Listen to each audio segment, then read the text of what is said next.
ওকে, আমরা চলে আসলাম আমাদের পরবর্তী লেসনে। সো আমরা এর আগের লেসনে গ্রাফিক ডিজাইন কি এবং গ্রাফিক ডিজাইনের সাথে আমরা পরিচিত হলাম। কিভাবে আমরা গ্রাফিক ডিজাইনে নিজেদেরকে সেলফ ডেভেলপমেন্ট করতে পারি এবং আমরা কিভাবে এই কোর্সটাকে আমরা ইনস্ট্রাক্ট করতে পারি বা আমরা কন্ট্রোল করতে পারি বা এভাবে কিভাবে আমরা লিড করতে পারি এই কোর্সটাকে, এবং কিভাবে আমি যদি এই কোর্সটা ফলো করলে বা এই কোর্সে আমরা ক্লাসগুলো ঠিক কীভাবে করলে বা কীভাবে প্র্যাকটিস করলে, কীভাবে কোন ডিরেকশনে গেলে আমরা আমাদের গ্রাফিক ডিজাইন ক্যারিয়ারে সাকসেসফুল হতে পারি, সেই বিষয়গুলো নিয়ে আমরা প্রিভিয়াস লেসনে বা আলোচনা করেছিলাম।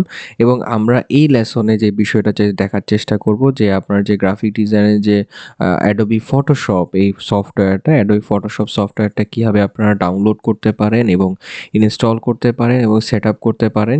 সো আমরা জানি যে কি গ্রাফিক ডিজাইনে আমাদের একটা গ্রাফিক ডিজাইনের ২ টা সফটওয়্যার আমাদের প্রয়োজন হয়ে থাকে। সাধারণত আমরা অ্যাডোবির ২ টা সফটওয়্যার ইউজ করে থাকি। একটা হচ্ছে অ্যাডোবি ফটোশপ অ্যান্ড একটা হচ্ছে অ্যাডোবি ইলাস্ট্রেটর। সো অ্যাডোবি ফটোশপের মাধ্যমে আমরা ইমেজ রিলেটেড কাজগুলো করে থাকি এবং অ্যাডোবি ইলাস্ট্রেটরের মাধ্যমে আমরা ভেক্টর রিলেটেড কাজগুলো করে থাকি। সো অ্যাডোবি ফটোশপ এবং অ্যাডোবি ইলাস্ট্রেটরের মধ্যে কি তফাৎ সেটা আমি একটু পরে আপনাদের সাথে আলোচনা করতেছি। তার আগে আমরা দেখে নিব কিভাবে আমরা অ্যাডোবি ফটোশপটাকে ডাউনলোড করতে পারি এবং অ্যাডোবি ফটোশপটাকে ডাউনলোড করার পর আমরা কিভাবে এটাকে সেট আপ করতে পারি। সো আমরা যেটা করব সেটা হচ্ছে যে আমরা ক্রোমে চলে যাব। ক্রোমে যাওয়ার পরে আমরা যেটা করব, এখানে গুগল সার্চে গিয়ে আমরা এখানের মধ্যে গুগলে সার্চ করব যে গেট ইনটু পিসি। সো সাধারণত অনেকগুলো প্রক্সি সাইটের মাধ্যমে কিন্তু সাধারণত কি করা যায়, এই সফটওয়্যারগুলো ডাউনলোড করা যায়। তবে সবচাইতে আমার পছন্দের বা আমি সাধারণত যে সাইট থেকে সবসময় ফ্রি সফটওয়্যার নামায় থাকি সেটা হচ্ছে যে গেট ইনটু পিসি থেকে।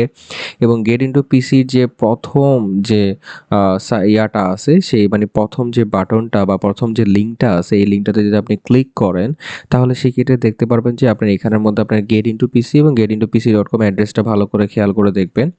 এবং এখানে একটা সার্চ বাটন আছে এবং সার্চ বাটনে গিয়ে যদি আপনি এখানে লিখেন যে, আমরা লিখলাম যে এখানে অ্যাডোবি ফটোশপ, ঠিক আছে? আমরা লিখলাম এখানে অ্যাডোবি ফটোশপ লিখে যদি আমি এখানে সার্চ করি, গোতে গিয়ে সার্চ করি, আপনি দেখতে পারবেন যে অ্যাডোবি ফটোশপ 2023 ফ্রি ডাউনলোড আছে। অ্যাডোবির যে প্রোডাক্টগুলো আছে বা ফটোশপের সাথে রিলেটেড যে প্রোডাক্টগুলো আছে, এখানে সেই প্রোডাক্টগুলো শো করতেছে। সো এখানে আসলে যে সফটওয়্যারটা আমরা দেখতে পাচ্ছি না, এটা হচ্ছে আসলে উইন্ডোজ ইউজারের জন্য দেওয়া আছে। সো যারা ম্যাক ওএস ইউজার আছেন তাদের জন্য সেক্ষেত্রে নিচে দিয়ে আপনারা একটু গেলে ম্যাক ওএসের যে সফটওয়্যারটা ওটার লিঙ্কটা পেয়ে যাবেন গা। আর ম্যাক ওএসের যে ক্র্যাকটা আসলে সবসময় ধুপধাপ পাওয়া যায় না, যেহেতু অনেকে আসলে অনেক ধরনের হচ্ছে যে ইউজ করে থাকেন, সফটওয়্যার প্রসেসর ইউজ করে থাকেন। সেক্ষেত্রে কেউ M1 ইউজার আছেন, কেউ M2 ইউজার আছেন, কেউ ইন্টেল বেস ম্যাকবুক ইউজ করে থাকেন। সো সেক্ষেত্রে আমি বলবো যে আপনার নিকটস্থ কোনো কম্পিউটার শপে গিয়ে যদি আপনাদেরকে বলেন যে আমার হচ্ছে যে কি এই সফটওয়্যারগুলো ক্র্যাক ফাইল দরকার আছে, তাহলে ইনশাল্লাহ আপনাকে ওনারা হেল্প করতে পারবে। এবং আমি বিশেষ করে বিভিন্নভাবে ওই শপগুলো থেকে হেল্প নিয়ে থাকি। বিশেষ করে আমি নিজে যে প্যাকেজগুলো ইউজ করে থাকি মাঝে মধ্যে, আমি হচ্ছে যে গিয়ে ওখান থেকেই নিয়ে থাকি আরকি মাঝে মধ্যে। কিন্তু তবে সবসময় না, মাঝে মধ্যে আবার এখান থেকেও নিই। যদি কোনো সময় গেট ইনটু পিসিতে আমরা প্রপারলি না পেয়ে থাকি, তাহলে সেক্ষেত্রে দেখা গেছে কি হয়তো আমরা কি করে থাকি, আমি ওখান থেকে নিয়ে থাকি। ঠিক আছে? তো এখন যেটা করব, আমি ১ম এ যেটা লেখা আছে Adobe Photoshop 2023 ফ্রি ডাউনলোড, সেটাতে আমি ক্লিক করলাম। ক্লিক করার পরে আমি এখানের মধ্যে আপনার যেই ভার্সনটা দরকার আরকি, দেখা গেছে আপনারা যারা এখন 2023 দরকার স্যার 2023 নিতে পারেন, 2022 সালে 2022 নিতে পারেন।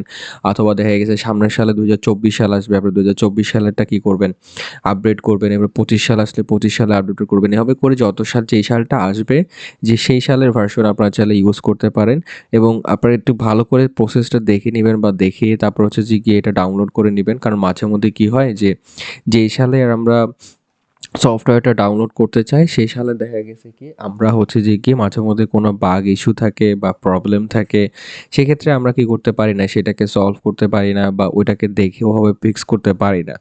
তো এইজন্য একটু দেখে নিলে বেটার আরকি। ঠিক আছে? তো আমরা এখানে নিচের দিকে চলে আসবো। আমরা যখন লিংকে ক্লিক করব, লিংকে ক্লিক করার পরে আমরা এখানের মধ্যে ফার্স্টের দিকে এই সফটওয়্যার যে ইন্টারফেসটা আছে, ইন্টারফেসে চলে আসবো। ইন্টারফেস থেকে যদি আমি একটু নিচের দিকে নামি, তাহলে আমি দেখতে পারবো যে কি আমার এখানের মধ্যে মানে ডাউনলোডের একটা অপশন দেখা যাচ্ছে। ঠিক আছে? সো ডাউনলোডে যে এখানে আবার চাইলে আপনি কিন্তু ওই যে গাইডলাইন যেটা আছে ওই গাইডলাইনটা ফলো করতে পারেন। এখানে কিন্তু YouTube এর একটা ভিডিও গাইডলাইন আছে।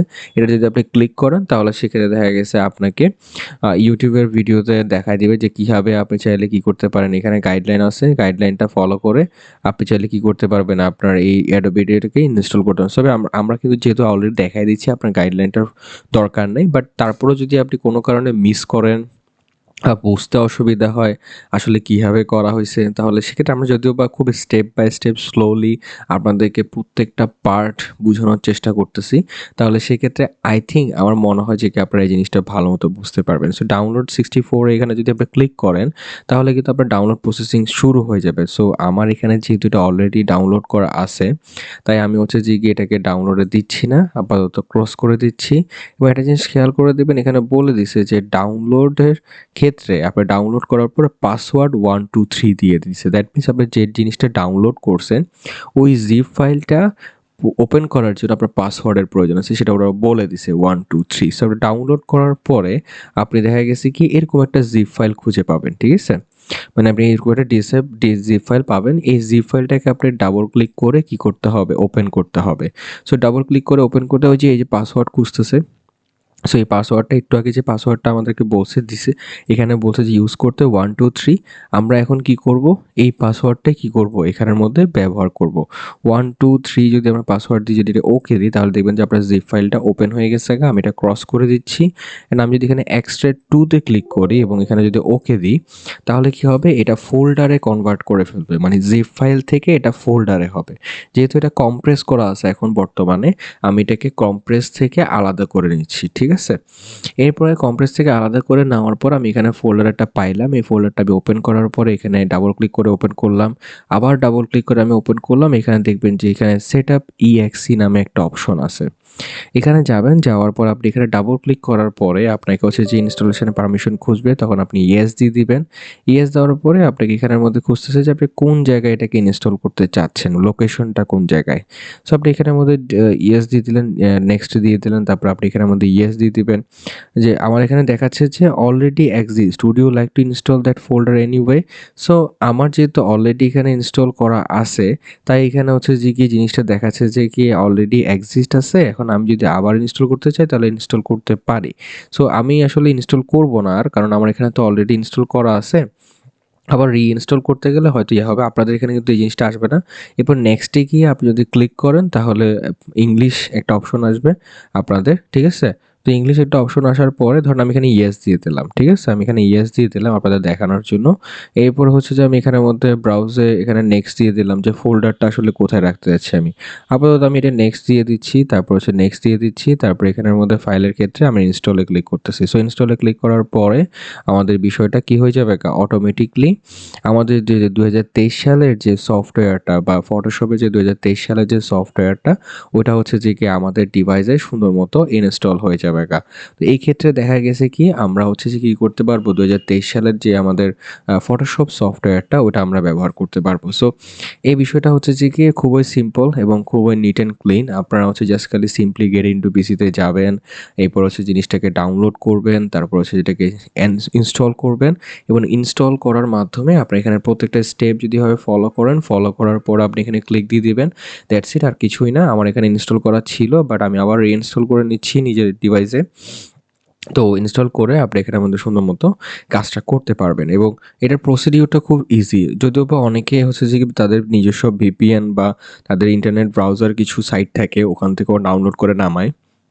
তবে আই থিংক আমার এখানে হচ্ছে যে কি আমাদের এই গেট ইনটু পিসিতে একটা সুবিধা হচ্ছে যে ক্র্যাক বা আলাদা কোনো ফাইলকে সেট আপ করতে হয় না। দেখেন আমি এখানে কিন্তু কোনো ক্র্যাক বা কোনো কিছু সেট আপ করি না। এটা অটোমেটিকলি কি হচ্ছে, মানে আমার এখানের মধ্যে সেট আপ হয়ে যাচ্ছে। অটোমেটিকলি আমি এটাকে সেট আপ করে ফেলতে পারতেছি এবং অটোমেটিকলি জিনিসগুলো আমার পুরো ডিভাইসে সুন্দর মতো সেট আপ হয়ে যাচ্ছে। আমাকে কিছুই করা লাগতেছে না, জাস্ট প্রসিডিউরের মাধ্যমে জিনিসটা হয়ে যাচ্ছে। সো ঠিক এভাবে করে হচ্ছে যে আমরা আমাদের যে ফটোশপটা ওই ফটোশপটাকে ডাউনলোড করে সেট আপ করতে পারি।